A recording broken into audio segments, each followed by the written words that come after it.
So let me see if I understand this. Two people came across something they loved and wanted to make it better until they got into a disagreement over how to improve it, which led to arguments that elevated into feuds. Sides were taken in this feud, and that elevated into flame wars, and in the middle of all of it, the thing they loved to begin with was ruined by their selfishness, and affected those who only wanted to appreciate what they were given.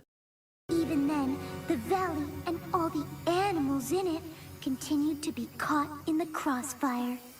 You see, by fighting, you're destroying the very thing that brought you here in the first place. My God. This episode is a metaphor for fandoms!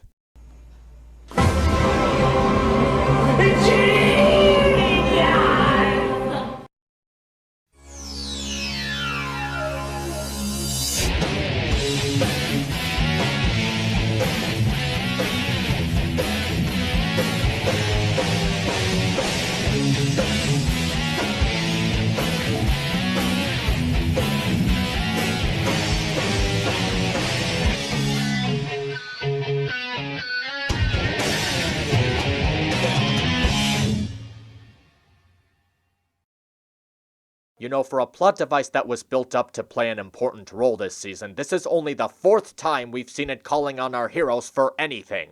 What a bunch of false advertising. Fluttershy is called to the castle where Twilight informs her on a mission to the Smoky Mountains to solve a friendship problem.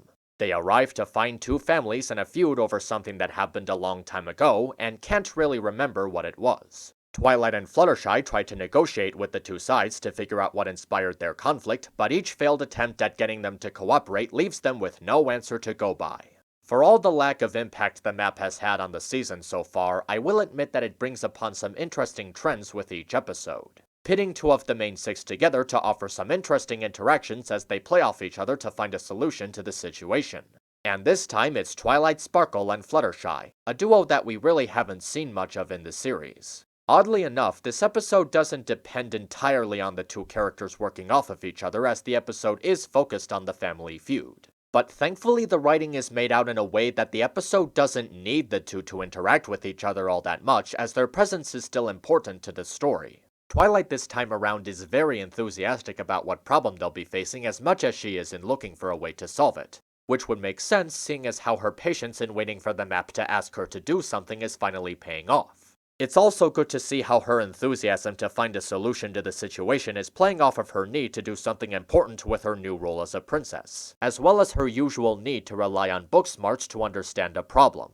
Her failure to find a solution using these methods also hits her in a way that the audience can understand, as she feels helpless in a predicament where she thought that her presence as a princess would mean something for once. But to be fair, it's not her fault, as the two sides are being highly unreasonable. At first it seems that Fluttershy's presence in the episode helping out animals would just be a background thing. But as we see her helping out more and more animals out as they get caught between the feud, it quickly becomes apparent that it will play an important part later in the episode. Which is a very good thing, as it prevents these scenes from coming across as pointless filler for Fluttershy to do something cute. Speaking of which, it is nice to see her actually doing these things before it eventually becomes a more important role in the story, showing Fluttershy's desire to take care of and protect animals while having a gentle and welcoming nature about her. The feud between the two families falls into the usual trends that come with family feud stories, although it being a reference to an actual historic event is pretty clever. You got those two sides to go to great lengths to spite each other over something pointless and stupid, with both of them not wanting to listen to reason over their foolish obsession with proving who's right.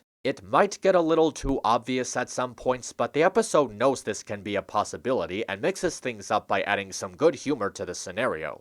I mean, look at all that. What a waste of pastry and produce. I'm not usually one to talk about character designs as they don't have an effect on the writing quality and how they usually tend to be the same thing, but the variety of designs for the two families in this episode actually works towards the episode's advantage. They all have different body types along with hairstyles, height, color of fur coats, and clothing. The difference in the two families' living styles, clothing styles, even their speeches and ways of talking is also very distinct, and it's important as it makes it easier to identify the two families apart from each other. The solution comes in the form of the animal life that Fluttershy was protecting, who were actually an impartial third party in the conflict. She reveals that the head of both families loved the valley when they first came across it and got into conflict over which methods would best help out the wildlife. The misunderstanding was passed down to future generations, ruining the valley and harming the animals in the process. Learning this, the two families finally settle their differences and admit to their selfishness, repairing the damage and fixing the place up. It's a good lesson because it goes into the consequences that occur in any conflict, showing how enough understanding and willingness to admit when you're wrong can go a long way in settling arguments and creating better ties. The Hooffields and the McColts is a fun episode that brings back the long overdue importance of the map. It has good characters, memorable humor, an interesting conflict, and is one step closer towards the big finale of the season. An episode that I look forward to seeing again sometime soon. MisAnthro Pony, over and out. So, what do you think will happen next? We've all been called by the map now. I'm sure we'll find out when we get home. What if it summons all 6 of us to another place? Or another pony we weren't expecting? What if it wants us to solve other kinds of problems like quantum physics? Or why the apple doesn't fall far away?